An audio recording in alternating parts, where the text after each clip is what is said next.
এই পৃথিবীতে সবচেয়ে বড় তিনটে মিথ্যে কথা কি জানেন? নাম্বার 1, সবার প্রথমে মানুষের মন সুন্দর হওয়া চাই।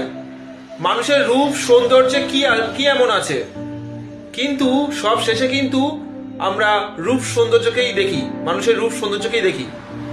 নাম্বার 2, টাকা পয়সা আজ আছে কাল নাও থাকতে পারে। টাকা পয়সা কি এমন আছে, মানুষের মন বড় হওয়া চাই, কিন্তু সব শেষে আমরা কিন্তু টাকা পয়সাটাই আগে দেখি। নাম্বার 3,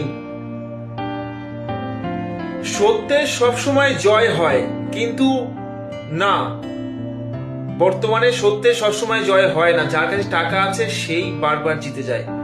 যদি ভুল বলে থাকি তাও জানাবেন, যদি ঠিক বলে থাকি অবশ্যই একটা কমেন্ট করে যাবেন, হাত ব্যথা হবে না। দেখা হচ্ছে আবার কালকে নতুন কোনো ভিডিওয়ে। ততক্ষণ শুভরাত্রি, গুড নাইট, টাটা।